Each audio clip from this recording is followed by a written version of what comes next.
श्री कृष्णाय नमः।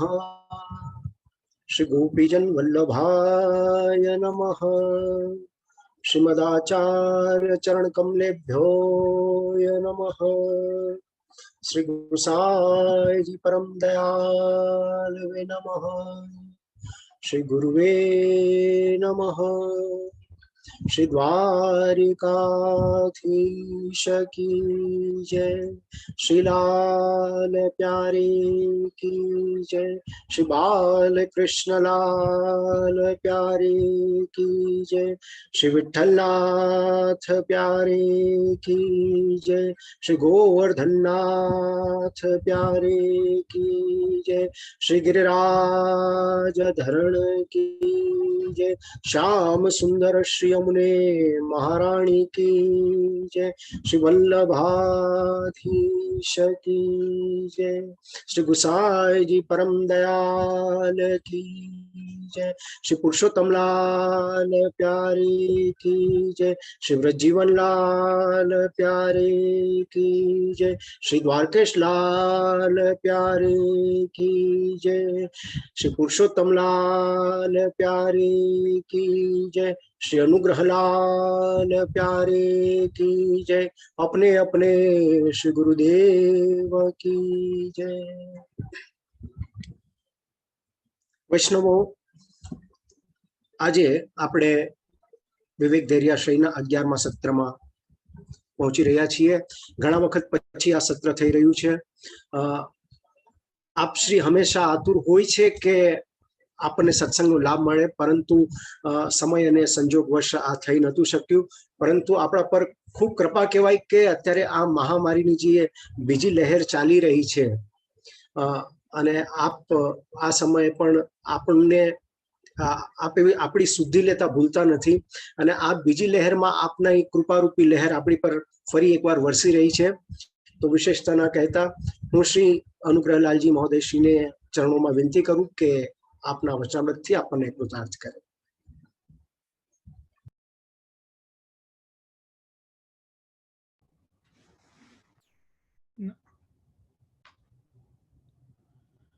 नमामि श्री द्वारिकाधीशं शोभया नित्यसेवितं शङ्खचक्रादिसंयुक्तं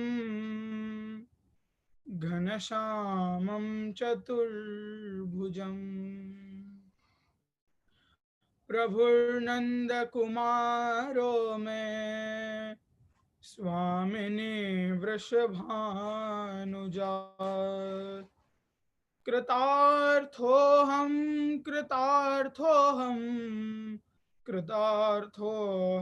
न संशयः सौन्दर्यं निजहृदगतं प्रकटितं स्त्रीगूढभावात्मकम् पुंरूपं च पुनस्तदन्तर्गतं ब्रावीविशत्स्वप्रिये संश्लिष्टा उभयोर्बभौ रसमयः कृष्णो हि यत्साक्षिगम् रूपं तत्त्रितयात्मकं परमभिध्येयं सदा वल्लभम्. विराजमान परमादरणीय परम श्रद्धेय पूज्य पितृचरण અને આપ સૌ વલ્લભના ચરણાનુરાગી પ્રિય વૈષ્ણવજનો, આપણે ગત અમુક સત્રોથી વિવેક ધૈર્યાશ્રયનું શ્રવણ કરી રહ્યા છીએ. તો એમાં વિવેક ધૈર્ય તો પ્રાય બધાને સમજાઈ જ ગયા છે, પરંતુ જે આશ્રય છે એ પુષ્ટિમાર્ગનો એક બહુ મુખ્ય એક પહેલું છે. એક આશ્રય એક એવી વસ્તુ છે જે આપણું વૈષ્ણવત્વ સિદ્ધ કરાવે છે, કે ઓળખાણ આપે છે કે હા આ વૈષ્ણવ છે. હવે એના માટે જ શ્રી મહાપ્રભુજીએ વિવેક ધૈર્યાશ્રય પછી કૃષ્ણાશ્રય જેવો ગ્રંથ રચ્યો છે, જેનાથી આશ્રયની મહિમા ખબર પડે કે આશ્રય અને આશ્રયમાં પણ એકાશ્રય, અને એકાશ્રય કોનું? તો કે કૃષ્ણનું. તો આ જે પદ્ધતિ છે શ્રી મહાપ્રભુજીએ વિસ્તારપૂર્વક સમજાવવા માટે એક અલગથી આખો ગ્રંથ લખ્યો છે, કૃષ્ણાશ્રય.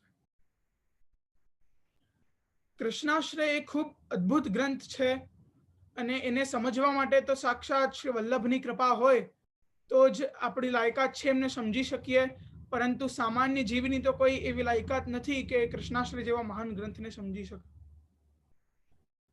શ્રી મહાપ્રભુજી બધા પંક્તિઓમાં, બધા જ શ્લોકોમાં અંતે એવી આજ્ઞા કરે છે કે કૃષ્ણ એવ ગતિર્મમ. આ વૈષ્ણવ લાગવામાં તો એક ખૂબ જ નાની પંક્તિ છે, પરંતુ સમજવામાં એ બહુ આખું જીવન વીતી જાય તો પણ સમજમાં નથી આવતી. કૃષ્ણ એવ ગતિર્મમ એટલે કૃષ્ણના ચરણારવિંદમાં જ સદા આપણી ગતિ રહે. વૈષ્ણવ કૃષ્ણના ચરણારવિંદ પકડી રાખવા એ કોઈ સામાન્ય વાત નથી. આપણને એવું લાગે કે ચલો આપણે એક દિવસ કૃષ્ણની ભક્તિ કરી લીધી, કૃષ્ણની સેવા કરી લીધી. વૈષ્ણવ એટલું સહેલું નથી. એ પણ જો કે પરમાત્મા જ છે, કોઈ સામાન્ય તો છે નહીં જેને આપણે આપણા મિત્રની જેમ રાખી શકીએ. તો એમના ચરણારવિંદ દ્રઢ રીતે પકડવા એ શ્રી આચાર્યજી આપણને આજ્ઞા કરે છે કે કૃષ્ણ એવ ગતિર્મમ એટલે કૃષ્ણના ચરણારવિંદમાં સદૈવ આપણી ગતિ રહેવી જોઈએ.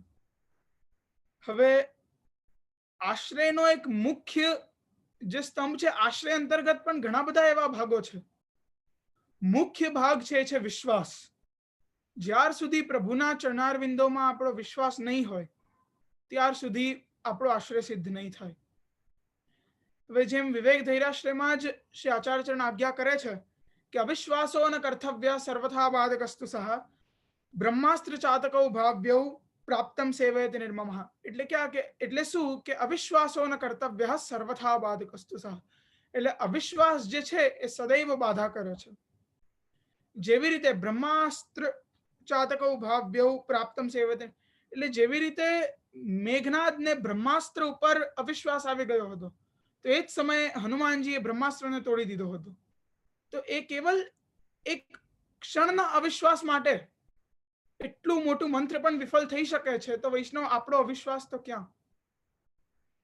હવે કૃષ્ણાશ્રય જે ગ્રંથ છે એમાં પણ જે આપણે વિશ્વાસ રાખીએ પ્રભુ પર અને આગળ આપણે યદિ આશ્રય પ્રભુનું સિદ્ધ કરીએ તો કૃષ્ણાશ્રયમાં પણ ઘણા બધા પ્રભુના લક્ષણો બતાવ્યા છે કે પ્રાકૃતા સકલા દેવા ગણિતાનંદ કમ બૃહત પૂર્ણાનંદો હરિસ્તસ્માત કૃષ્ણ એવ ગતિર્મમ.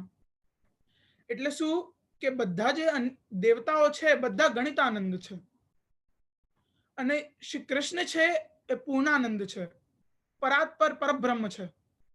એટલે સિદ્ધાંત મુક્તાવલીમાં પણ શ્રી આચાર્યચરણ આજ્ઞા કરે છે કે પરબ્રહ્મ તુ કૃષ્ણો હિ. અંતઃકરણ પ્રબોધમાં પણ આજ્ઞા કરે છે કે કૃષ્ણાત પરમ નાસ્તિ દૈવમ વસ્તુતો દોષવર્જિતમ એટલે કૃષ્ણની ઉપર કોઈ દેવ નથી. કૃષ્ણ એ એટલા સરળ દેવ છે, એટલા સરળ આપણા ઠાકોરજી છે કે એમની કેવલ ઈચ્છા હોય તો કેવો પણ જીવ હોય, આવે છે ને પાપાશક્તસ્ય દીનસ્ય કૃષ્ણ એવ ગતિર્મમ કે કેટલો પણ પાપથી ભરેલો કોઈ પણ જીવ હોય અને એ યદિ એક કૃષ્ણાશ્રય સિદ્ધ કરી લે કે કૃષ્ણમાં એનો એકાશ્રય થઈ જાય તો એનો બેડો પાર થઈ જાય છે, ભવસાગરને તરી જાય છે. તો વિષ્ણુ કૃષ્ણ આપણા એટલા સરળ અને સુંદર છે કે કેવલ એક કૃપા માત્રથી જ કૃષ્ણની જીવ જગત પાર કરી જાય છે. સંસારનું જે આ કાલચક્ર છે એમાંથી છૂટો પડી જાય છે. હવે આ કલયુગમાં બધા શાસ્ત્રના વિરુદ્ધ આચરણ કરે છે. કોઈ બધા શાસ્ત્ર વેદાદિને પ્રમાણે કોઈ આચરણ કરતું નથી, કોઈ એનું અનુયાયન કરતું નથી, કોઈ અધ્યયન નથી કરતું. જે બ્રાહ્મણો છે સંધ્યાવંદન નથી કરી રહ્યા, વેદોનું પારાયણ નથી કરી રહ્યા. તો આ બધા વૈષ્ણવ પ્રભુ સુધી પહોંચવાના માર્ગ હતા, પરંતુ એ હવે કલયુગમાં લુપ્ત થઈ રહ્યા છે. જેમ શ્રી મહાપ્રભુજી આજ્ઞા કરે છે કે દેશ કાલ દ્રવ્ય મંત્ર કર્મ ને કરતા આ બધા લુપ્ત થઈ રહ્યા છે. અને આ સમય કેવો છે કે કેવલ બસ પ્રભુના નામ માત્રથી જ પ્રભુની પ્રાપ્તિ થઈ શકે છે અને કેવલ પ્રભુની યદિ ભક્તિ થાય તો જ પ્રભુ આપણને મળી શકે છે. અને ખૂબ એવો સુંદર પ્રસંગ છે કે એકવાર નારદજીને પ્રભુ વૈકુંઠમાં ચાલી રહ્યા હતા. એમાં એવું થયું કે પ્રભુને પ્યાસ લાગી. હવે પ્રભુ તો ઠીક ગિરિરાજજીના દર્શન માટે પણ કેટલું સાધુઓને શ્રમ લેવું પડે છે એ હું આપ સૌને કહું કે એકવાર આવી રીતે વૈકુંઠમાં થઈ રહ્યું હતું ત્યારે શ્રી ઠાકોરજીએ નારદજીને મોકલ્યા કે જાઓ નારદજી, તમે મારી માટે જલ લઈ આવો, મને પ્યાસ લાગે છે. તો ત્યારે નારદજી એક સરોવરમાં ગયા અને સરોવરને છેડે જોયું તો એક બે ઋષિમુનિઓ બેઠા હતા અને એમની પાછળ એક મોટો હાડકાનો ઢેર હતો. તો નારદજી જોઈને ગભરાઈ ગયો, જલ લઈને આવ્યા અને પ્રભુને વિનંતી કરી કે હે પ્રભુ, હું ત્યાં ગયો હતો અને મેં આવું જોયું, તો આનું કારણ શું? તો પ્રભુએ શું આજ્ઞા કરી કે નારદજી, આ જે બે ઋષિઓ છે એ જન્મ જન્માંતરથી તપ કરી રહ્યા છે. અને શેની માટે? કે કેવલ શ્રી ગિરિરાજજીના દર્શન માટે. અને એ જેવું એમનું જન્મ થાય તો પાછા તપસ્યામાં બેસી જાય, અને જેવી એમની મૃત્યુ થાય એ પાછા મૃત્યુલોક એટલે નીતિલીલામાં પધારે અને પાછા પુનર્જન્મ લે. એવી રીતે કરતા કરતા કરતા આટલા બધા જન્મો એમને લીધા અને એમની પાછળ આટલા બધા હાડકાનો ઢેર બની ગયો. તો વિચારો કે કેટલું એમને પરિશ્રમ કરવું પડ્યું હશે. અને એ જ ભગવત કૃપાથી આપણને ગિરિરાજજીના દર્શન આજે થાય છે. અને એ જ ગિરિરાજજી આપણને પ્રભુ સુધી પહોંચાડે છે. અને આ કૃષ્ણાશ્રયમાં જે પ્રભુની જે મહાત્મ્ય છે, પ્રભુનું જે મહાત્મ્ય છે, એ ખૂબ સારી રીતે શ્રી આચાર્યચરણે આપણને બતાવ્યું છે. અને આપણા કૃષ્ણ કેવા છે એ આપણા અષ્ટસખાઓ ખૂબ સુંદર વર્ણન કરે છે કે જાકો વેદ રટત, બ્રહ્મા રટત, શેષ રટત, શંભુ રટત, નારદ શુક વ્યાસ રટત, પાવત નહીં પારરી, ધ્રુવજન પ્રહલાદ રટત, કુંતી કે કુંવર રટત, ધ્રુપદ સુતા રટત, નાથન અનાથન પ્રતિપાલરી, ગણિકા ગજ ગીધ રટત, ગૌતમ કી નાર રટત, રાજન કી રમણી રટત, સુતન દે દે પ્યારરી, નંદદાસ શ્રી ગોપાલ ગિરિવરધર રૂપ જાલ, યશોદા કો કુંવર લાલ રાધા ઉરહરી. એટલે જેનું રટન વેદો કરે છે, જેનું રટન બ્રહ્મા કરે છે, શેષ કરે છે એટલે શેષનાગ કરે છે, શંભુ એટલે શિવજી કરે છે, નારદ શુક વ્યાસ રટત નારદજી કરે છે, શુકદેવજી કરે છે, વ્યાસજી કરે છે, પાવત નહીં પારરી, તો પણ એમનું પાર નથી પડતું. ધ્રુવજી રટે છે, પ્રહલાદજી રટે છે, કુંતીજી રટે છે, દ્રુપદ સુતા રટે છે, અને આ બધા જ એમને રટે છે તો પણ એમનો પાર નથી પાવતું. પછી ગૌતમની નાર રટે છે, પછી ગણિકા ગજ ગીધ રટત, ગૌતમ કી નાર રટત, રાજાઓની બધી પટરાણીઓ જેમનું રટન નિત્ય કરે છે, એવા શ્રી કૃષ્ણ છે આપણા. પછી નંદદાસ શ્રી ગોપાલ એટલે નંદદાસજી એમ કહે છે કે ગિરિવરધર રૂપજાલ એટલે એટલા સુંદર અને મનોહર પ્રભુ છે કે એમને રૂપજાલની ઉપમા આપવામાં આવી છે કે કોઈ પણ પ્રભુ સામે જાય તો પ્રભુના રૂપજાલમાં ફસાઈ જાય છે. હવે એમ ભાગવતજીમાં વર્ણન આવે છે કે પ્રભુ જ્યારે વેણુનાદ કરે છે ત્યારે પ્રભુના જે અલગ અલગ અંગો છે, જેમ પ્રભુના કટીના દર્શન કરીને સિંહ લજ્જાઈ જાય છે, પ્રભુના નેત્રના દર્શન કરીને જે કમલ હોય છે એ લજાઈ જાય છે. આવી રીતે વૈષ્ણવ જે પશુ કે જે મનુષ્ય જેમાં કુશલ છે એ જ્યારે પ્રભુના દર્શન કરે છે તો એ પણ શરમાઈ જાય છે. તો પ્રભુનું કેવું સૌંદર્ય છે વિચારો. એવા જ પ્રભુ સુધી જેને વેદ રટે છે, જેને બ્રહ્મા રટે છે, શિવજી રટે છે, શેષનાગ રટે છે, એવા સુધી જ આપણને મહાપ્રભુજી સરળ રીતે પહોંચાડે છે.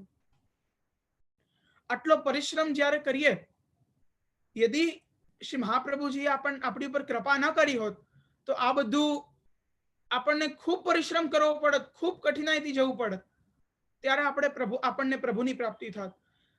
અને એવા ત્રિલોકના નાથ તો આપણા ઘરે બિરાજે છે.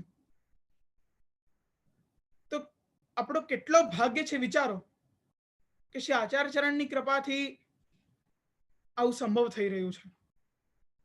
વિશેષ ન કહેતા હું વધારે સમય નહીં લઉં, બસ પ્રભુને જ વિનંતી કરું કે જેમ આ કૃષ્ણાશ્રય છે, આપણે વારે વારે આને પ્રયત્ન કરીએ કે યત્કિંચિત આપણે દર સત્રમાં સમજતા રહીએ અને જેટલું બની શકે એટલું.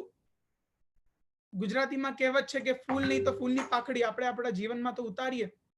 આ શ્લોકો છે એનો એક શબ્દ પણ શ્રી આચાર્યચરણની વાણીનો યદી આપણા જીવનમાં ઉતરી જાય તો આપણો બેડો પાર થઈ જાય છે. એટલી દિવ્ય વાણી છે શ્રી આચાર્યચરણની. અને એક એક શબ્દોમાં શ્રી આચાર્યચરણે આખું જગત સમાવેલું છે. શ્રી આચાર્યચરણના બધા જ ગ્રંથોના એક એક શબ્દોમાં તો એ જ બસ હૃદયમાં આપણે ધ્યાન કરીને શ્રી આચાર્ય ચરણને શ્રી ઠાકોરજીને વંદન કરીને હું મારી વાણીને વિરામ લઉં છું.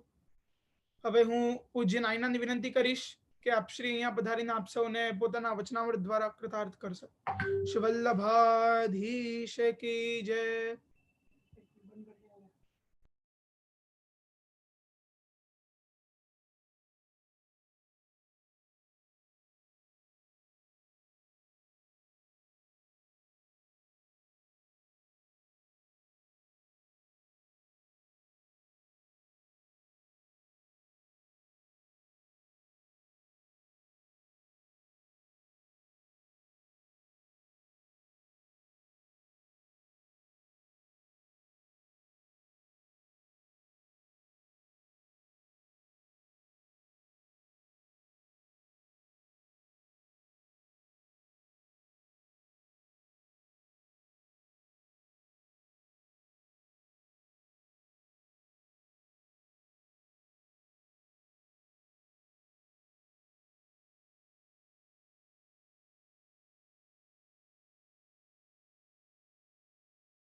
सौंदर्यं निजरदगतं प्रकटितं स्त्रीगूढभावात्मकं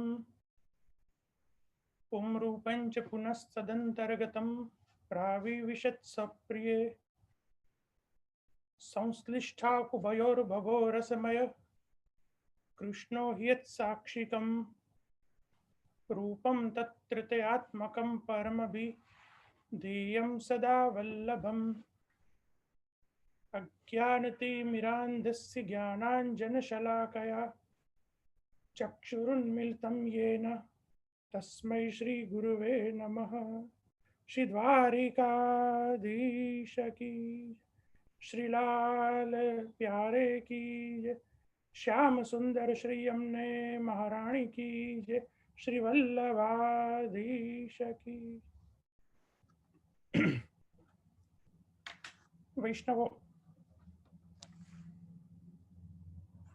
ઘણા સમય પછી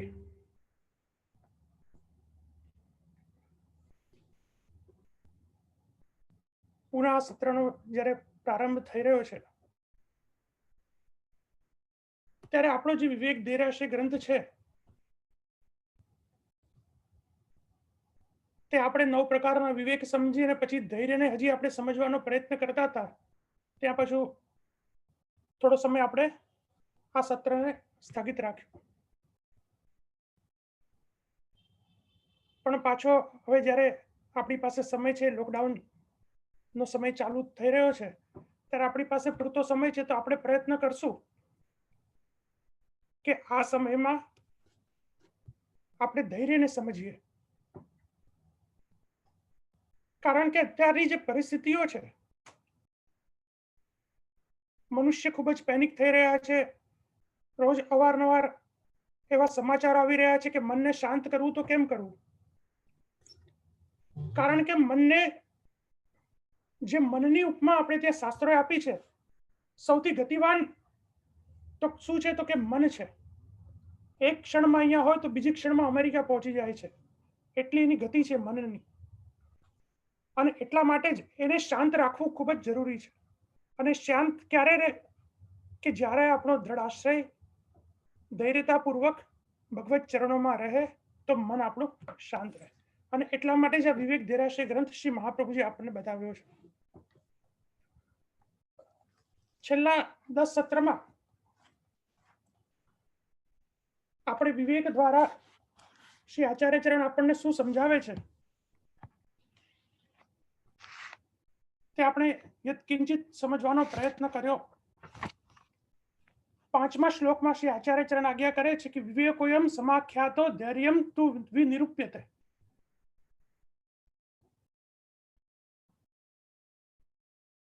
એમ વિવેકનું નિરૂપણ કર્યા પછી શ્રી આચાર્ય ચરણ અહીંયા ધૈર્યનું નિરૂપણ કરે છે. ધૈર્યને ટકાવવા માટે વિવેક ખૂબ જ જરૂરી છે. અને ધૈર્યના સ્વરૂપને સમજતા પહેલા પૂર્ણ એકવાર આપણે બહુ સંક્ષિપ્તમાં જે આપણે નવવિવેક સમજ્યા, કારણ કે હું એટલા માટે આ પાછું રિપીટ કરું છું કે આ બધી એકબીજાની ચેન છે અને એ ચેનથી જો આપણે સમજવાનો પ્રયત્ન કરશું, એ સાંકળથી જો આપણે સમજવાનો પ્રયત્ન કરશું તો ખરેખર આ ગ્રંથની જે મહિમા છે, ગ્રંથનો જે લાભ છે આપણને બહુ સુંદર રીતે મળશે. શ્રી આચાર્ય ચરણે જે 9 પ્રકારના વિવેક કયા, બહુ સંક્ષિપ્તમાં બોલી જાઉં છું. પહેલો વિવેક છે કે હરિ સર્વમ કરિષ્યતિ, દરેક વસ્તુ પ્રભુ જ કરે છે. આ પ્રથમ વિવેક છે. બીજો વિવેક છે કે હરિ સર્વે નિજેચ્છાત કરિષ્યતિ, હરિ બધું પોતાની ઈચ્છાથી જ કરે છે. આ બીજો વિવેક છે. ત્રીજો વિવેક છે પ્રાર્થિતેવા તત કિમસ્યાત સ્વામ્યાભિપ્રાય સંશયાત, સ્વામીનો અભિપ્રાય સમજી ન શકીએ તો આપણને પ્રાર્થના કરવાથી શું લાભ? એટલા માટે જ્યારે પણ જીવનમાં કોઈ પણ પ્રકારનું આધિદૈવિક, આધિ ભૌતિક કે આધ્યાત્મિક દુઃખ આવે ત્યારે પ્રભુને કોઈ પણ પ્રકારની પ્રાર્થના કરવી જોઈએ નહીં. આ ત્રીજા પ્રકારનો વિવેક છે. ચોથા પ્રકારનો વિવેક છે કે સર્વત્ર તસ્ય સર્વમ હિ સર્વ સામર્થ્યમેવ ચ, બધે પ્રભુનું જ છે અને બધું આપવાનું સામર્થ્ય માત્ર કેવલ પ્રભુમાં જ છે. આ વસ્તુ આપણે દ્રઢતાપૂર્વક સમજી લેવી જોઈએ. પાંચમો વિવેક શ્રી આચાર્ય ચરણ બતાવે છે કે અભિમાનસ્ય સંતાજ્ય સ્વામ્યાધીનત્વ ભાવનાથ, હું પ્રભુને આધીન છું, પ્રભુના શરણમાં છું અને એમ સમજીને મારો જે અભિમાન છે કે મારો જે ગર્વ છે કે મારો જે અહંકાર છે એનો આપણે સદંતર ત્યાગ કરી દેવો જોઈએ.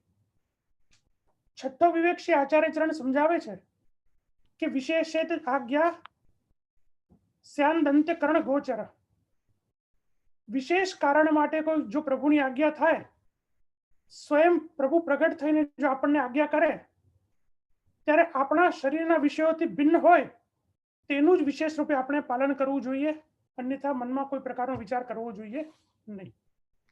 સાતમો વિવેક છે આપદગત્યાદિ કાર્યસુ હઠસ્તાજ્ય ચ સર્વથા, આપત્તિ કે એવા અસામાન્ય પ્રસંગે દુરાગ્રહ હઠ છોડી અને પ્રસંગ પ્રમાણે વિવેકથી આપણું વર્તન આપણે કરવું જોઈએ.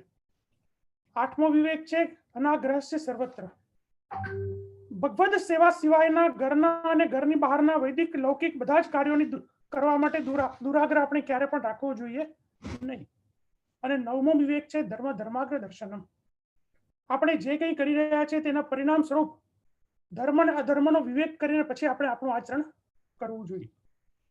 આ 9 પ્રકારના વિવેક આપણે ગયા સત્રમાં સમજવાનો વ્યવસ્થિત રીતે પ્રયાસ કર્યો હતો. આપ સૌની ધ્યાનમાં જ હશે. હવે વિવેક શબ્દનો અર્થ શ્રી આચાર્ય ચરણ અહીંયા શિષ્ટાચાર કરે છે કે સામાન્ય જીવનનો શિષ્ટાચાર, પણ વાસ્તવિકતામાં આ બધા વિવેક ત્યારે જ સમજાય, આ બધા વિવેક આપણા જીવનમાં ત્યારે જ ઉતરે કે આપણું જે દ્રષ્ટિકોણ છે, જ્યારે આપણા જીવનનું મુખ્ય કેન્દ્ર છે એ કેવલ શ્રી કૃષ્ણ હોય તો જ સમજાય. અન્યથા આ વિવેક પણ આપણને સામાન્ય લૌકિક વિવેક જ લાગે. શ્રી આચાર્યજી અહીંયા ખૂબ જ સ્પષ્ટ આજ્ઞા કરે છે કે તમારા જીવનના કેન્દ્ર બિંદુમાં કે તમારા જીવનના મૂળમાં કે તમારી પ્રાયોરિટીમાં સૌથી પહેલા જો કૃષ્ણનું સ્થાન હશે તો જ આ વિવેક તમને સમજાશે, તો તમારા જીવનમાં ધૈર્યતા આવશે, તો તમને લૌકિક સુખ નહીં લાગે, લૌકિક દુઃખ નહીં લાગે, તો તમારો દ્રઢ આશ્રય પ્રભુના ચરણોમાં સિદ્ધ થશે. અને એટલા માટે જ આપણા ભગવદીઓએ પણ ગાયું છે કે સચ્ચે સ્નેહી નંદ કુમાર और नहीं दुख को बेली सब लोग है मतलब के यार, मनुष्य जाति को नाही भरोसो छिन विहार छिन पार, चित विचार को नहीं ठिकानो क्षण क्षण पृथक करत विचार, माता पिता रति न निबत एक तार સદા એક રસ તુમ હી દિભાવો રસિકણ કે પ્રાણ આધાર. શ્રી આચાર્ય ચરણ આજ્ઞા કરે છે કે ભગવદ ચરણારવિંદમાં જ્યારે આપણે સંપૂર્ણપણે આશ્રિત થઈ જઈએ છીએ, જેમ મારા પૂર્વ વક્તા અનુગ્રહ કુમારજી ખૂબ જ સુંદર સમજાવ્યું, આશ્રય એટલે બોલવાની પ્રક્રિયા નથી. આગળ ધીરજની જ્યારે આપણે ધૈર્યની વાત કરશું ત્યારે ખૂબ જ સુંદર સુંદર પ્રસંગો આવશે આપણા જીવનમાં, કે દરેક મનુષ્યના જીવનમાં આપત્તિ વિપત્તિ બધી જ વ્યવસ્થાઓ આવે છે, પણ એવા સમયમાં પણ આપણે માનીએ કે મારા જ જીવનમાં દુઃખ છે અને બીજાના જીવનમાં સુખ છે, તો આ વસ્તુ આપણે ભૂલી જવી જોઈએ. સ્વયં ભગવાન રામચંદ્રજી એમના જીવનમાં પણ દુઃખોના એવા પ્રસંગો હતા અને એવા સમયમાં પણ એમના ચિત્તને એમને એકાગ્ર કરી અને પોતાના ઈષ્ટ તરફ પ્રયાણ કર્યું હતું. અને એટલા માટે જ સુખ દુઃખ આ જીવનના પલડાઓ છે. સુખ પછી દુઃખ, દુઃખ પછી સુખ, આમ હંમેશા પ્રક્રિયાઓ ચાલતી હોય છે. આ દરેક પરિસ્થિતિઓમાં જો મનુષ્ય ડગી ન જાય એના માટે શ્રી મહાપ્રભુજી આપણને ધૈર્યના પ્રકારો સમજાવે છે. એના માટે શ્રી મહાપ્રભુજી આપણને આજ્ઞા કરે છે કે હે મન, તું ધીરજ રાખીને પ્રભુની સેવામાં પ્રવૃત્ત થા. અને એટલા માટે જ જ્યારે આપણે વિચાર કરીએ ધૈર્યનો, ત્યારે શ્રી આચાર્ય ચરણ આગળ આજ્ઞા કરે છે 6ઠા શ્લોકમાં, ત્રિદુઃખ સહનમ ધૈર્યમ આમૃતે સર્વતઃ સદા તક્રવત દેહવત ભાવ્યમ જડવત ગોપ ભાર્યવત. આમ 4 પ્રકારના ઉદાહરણ દ્વારા શ્રી મહાપ્રભુજી આપણને ધૈર્યના 3 પ્રકાર બતાવે છે. મનુષ્યના જીવનમાં ધીરજનું સ્વરૂપ શું છે? માનવીના પોતાના જીવનમાં આવનારા 3 પ્રકારના દુઃખો હોય છે. આદિ ભૌતિક દુઃખ, આધ્યાત્મિક દુઃખ અને આદિ દૈવિક દુઃખ. અથવા બીજી રીતે એને સમજવાનો પ્રયાસ કરીએ તો શારીરિક દુઃખ, માનસિક દુઃખ અને ભગવદ સંબંધી અથવા તો આપણે જેને આદિ વ્યાધિની ઉપાધિ કહીએ, આમ અનેક પ્રકારના દુઃખોથી મનુષ્યનું જીવન ઘેરાયેલું હોય છે. અને તેને સહન કરવું એનું જ નામ ધૈર્ય છે, એનું જ નામ ધીરજ છે, એનું જ નામ ધીર છે. અને એટલા માટે જ ગમે એવી પરિસ્થિતિ હોય એ પરિસ્થિતિમાં મન ડગે નહીં, ગમે એવી સારી પરિસ્થિતિ હોય એમાં મન વિચલિત થાય નહીં, ગમે એવા સામે આપણને ક્રોધ ઉત્પન્ન કરવા વાળો વ્યક્તિ હોય આપણા જીવનમાં ક્રોધ ઉત્પન્ન થાય નહીં, કોઈના પ્રત્યે મોહ ઉત્પન્ન થાય નહીં. આ બધા પ્રકાર આપણે ત્યાં શાસ્ત્રના પ્રકાર બતાવ્યા છે, કામ, ક્રોધ, લોભ, મોહ, મદ, મત્સર આદિ, આ બધાથી આપણે દૂર રહેવું જોઈએ. તો ક્યારે દૂર રહી શકાય આપણે? કે જ્યારે આપણે જીવનમાં ધૈર્યતા હોય, જ્યારે આપણા જીવનમાં ધીરજ હોય. આજે એ ધીરજની કમી સર્વત્ર આપણા મનુષ્યના જીવનમાં વર્તાઈ રહી છે. અને એના માટે જ ગમે એવી પરિસ્થિતિમાં એ પરિસ્થિતિઓને એ મનુષ્ય ટેકલ નથી કરી શકતો. સહનશીલતા મનુષ્યના જીવનમાં બિલકુલ નહિવત થઈ ગઈ છે. શ્રીમદ ભગવદ્ ગીતામાં પણ શ્રી ઠાકોરજી આજ્ઞા કરે છે કે ધીરસ્તત્ર ન મુક્ષતિ, એટલે સુખ આવે ત્યારે તે સુખમાં મનુષ્ય ક્યારે પણ છકાવું જોઈએ નહીં, અને દુઃખ આવે તો દુઃખમાં ક્યારે પણ મનુષ્ય ઉદાસીન થવું જોઈએ નહીં. કારણ કે જ્યારે આપણે વિવેકમાં સમજ્યા, જો અહીંયા એકબીજાથી આપણે લિંક જોડવાની છે. વિવેકમાં આપણે શું સમજ્યા કે બધું કરવા વાળા પ્રભુ છે અને પ્રભુ પોતાની ઈચ્છાથી અને પોતાની મરજીથી કરી રહ્યા છે. તો વિચાર કરો, આ વિવેક બુદ્ધિ જો આપણામાં આવી જાય કે આ બધું જ પ્રભુનું છે, પ્રભુ પોતાની ઈચ્છાથી પોતાની મરજીથી પોતાને અનુકૂળ કરી રહ્યા છે, તો આપણા જીવનમાં ગમે એવી પરિસ્થિતિ આવે તો આપણે ડગવું જ જોઈએ. શું કામ? શું આપણે ન માની શકીએ કે આ બધું પ્રભુની ઈચ્છાથી જ છે, પ્રભુની મરજીથી જ છે, પ્રભુની કૃપાથી છે? જે દિવસે આટલી સરળ વાત મનુષ્ય સમજી જશે, જે દિવસે આટલી સહજ વાત વૈષ્ણવ સમજી જશે કે પ્રભુની ઈચ્છાથી જ દરેક કાર્ય થઈ રહ્યું છે, ત્યારે હું એમ માનું છું કે એના જીવનમાં ઘણો ખરો ભાગ ધૈર્યતાનો આવી જશે. અને એટલા માટે જ પ્રભુ જ્યારે પોતાના જીવો ઉપર કૃપા કરે છે ત્યારે એ જીવાત્માના જીવનમાં દુઃખ પણ આવે છે, ત્યારે સહજતાથી એ જીવાત્મા દુઃખને સહન કરી અને હસ્તમુખે એને સહેલાઈથી પાર પાડી દે છે. એનું જ નામ સાચો વૈષ્ણવ છે.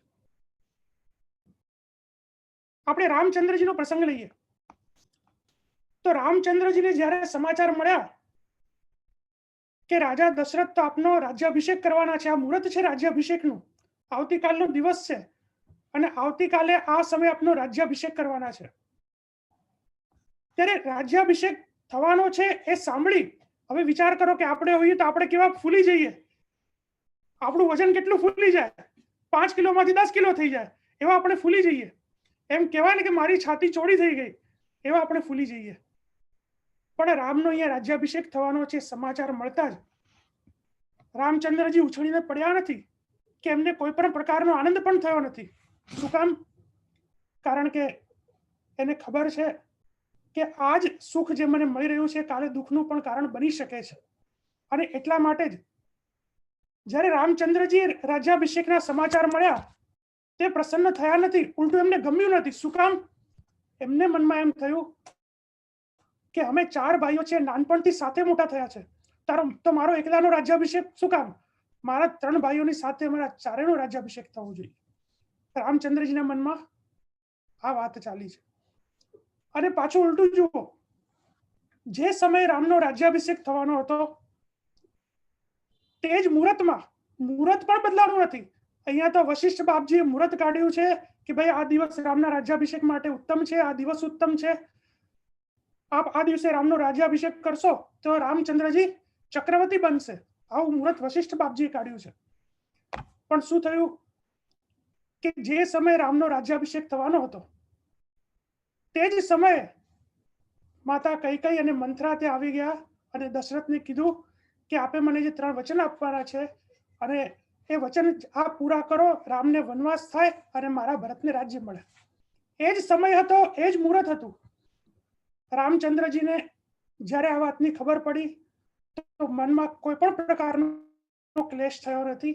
મારા પિતાની આજ્ઞા છે, હસ્તે મોઢે મને રાજ્ય મળવાનું હતું એનો આનંદ પણ થયો નથી, અને મારે વનમાં જવાનું છે, મારે 14 વર્ષ વનમાં રહેવાનું છે એનું દુઃખ પણ એમને થયું નથી. આનું નામ શ્રી આચાર્ય ચરણ આજ્ઞા કરે છે કે જીવનમાં આવી ધૈર્યતા આપણા જીવનમાં હોવી જોઈએ. સીતાજી, આપણે એમ કહીએ કે તો પરમાત્માની પત્ની છે. સીતા કોણ? તો રામચંદ્રજીની પત્ની છે. એના જીવનમાં શું દુઃખ હોઈ શકે?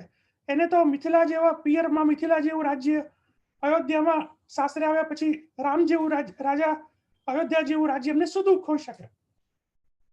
પણ જેવી ખબર પડી કે મારા રામ વનમાં પધારી રહ્યા છે, એક પણ ક્ષણનો વિચાર કર્યા વગર બધું જ છોડીને સીતાજી પણ રામની સાથે ઉભા રહ્યા કે મારા પ્રભુ જો વનમાં પધારતા હોય તો મારે આ રાજપાટ ભોગવાનો શું મતલબ? હું પણ તત્ક્ષણ વનમાં વહી જઈશ. ભરત, આપણે લક્ષ્મણજી, એમને પણ જ્યારે સમાચાર મળ્યા કે મારા રામજી વનમાં પધારવાના છે તો એટલો બધો ભ્રાતૃ પ્રેમ હતો કે બધું જ છોડી અને એ પણ ઉભા રહી ગયા કે નહીં, મારે પણ રામ સાથે એમની સેવા કરવા માટે મારે પણ વનમાં જવું છે.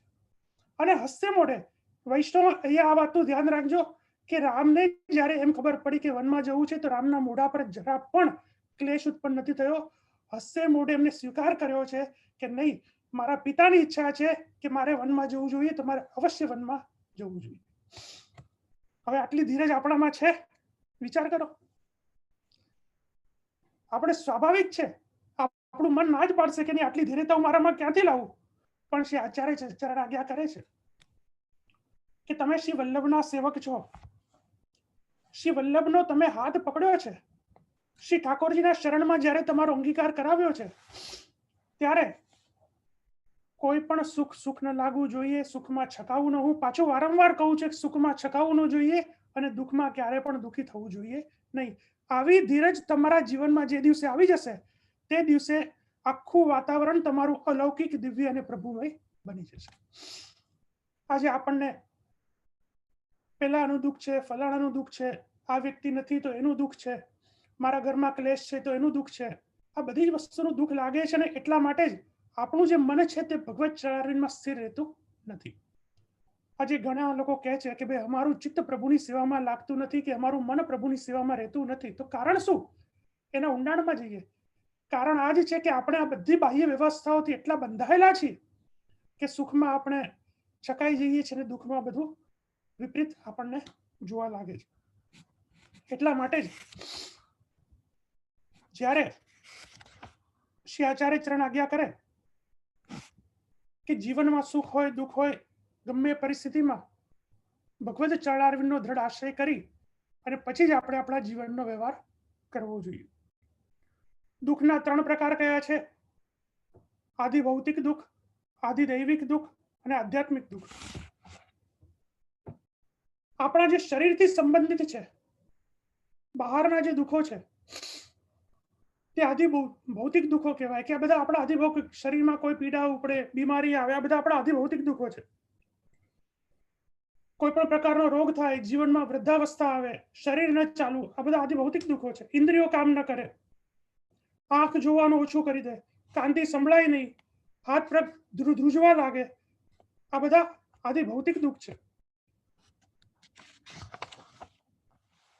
શ્રી મહાપ્રભુજી આજ્ઞા કરે છે કે તમારા મુખમાં જો ભગવદ નામ હશે, તમારા જીવનમાં જો ભગવદ સેવા હશે, તો તમને દુઃખ નહીં લાગે.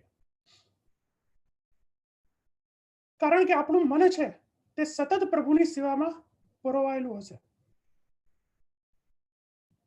અને એટલા માટે જ મનની અંદર જે દુઃખો આવે છે, કામનું દુઃખ, ક્રોધનું દુઃખ, લોભનું દુઃખ, ઈર્ષાનું દુઃખ, આંતરિક દુઃખ, આ બધા આપણે તે આધ્યાત્મિક દુઃખો કહેવાયા છે.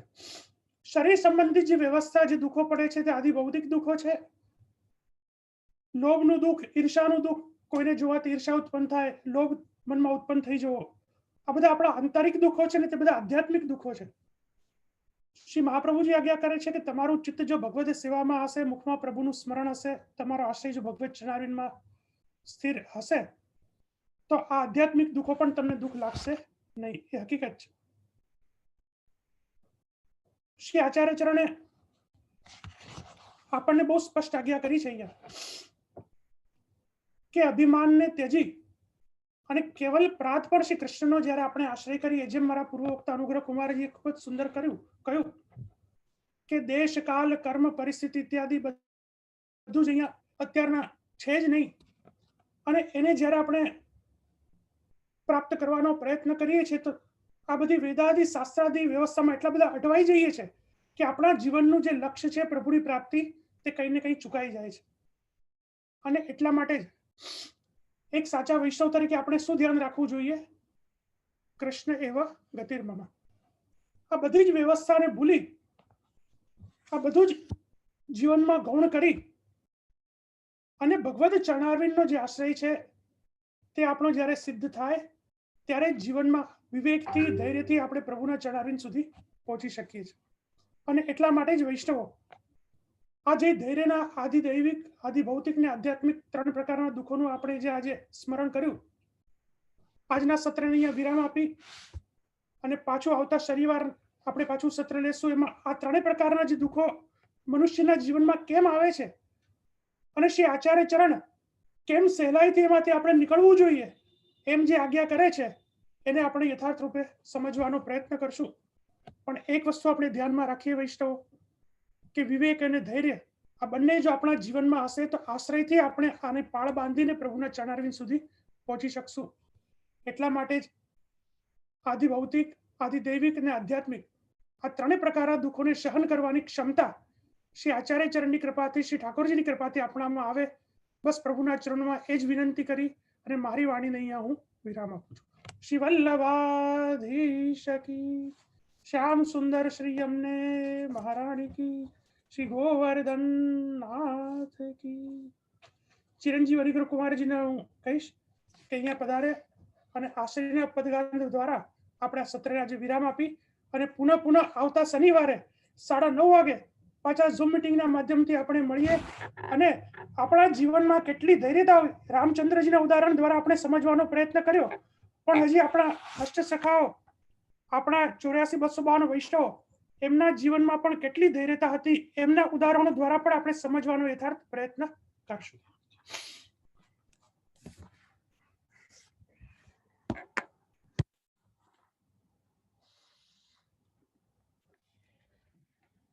दृढ़ चरणन केरो भरोसो, दृढ़ चरणन केरो श्री वल्लभ नख चंद्र छटा बिन सब जग माझ अंधेरो भरोसो, दृढ़ इन चरणन केरो साधन और नहीं आकली में जासो होय निवेरो,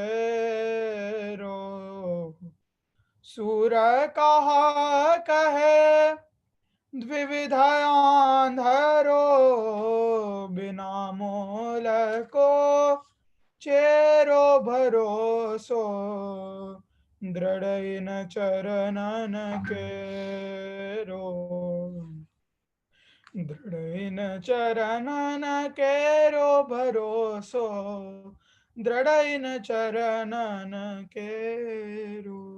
श्री द्वारकाधीश की जय, सुशीलाल जी प्यारे की जय, श्याम सुंदर श्री अमने महारानी की जय, श्री गिरिराज धरण की जय, श्री वल्लभाधीश की जय, श्री गोसाई जी परम दयाल की जय, अपने अपने गुरुदेव की जय, 84-252 वैष्णवन की जय, आज के आनंद की जय।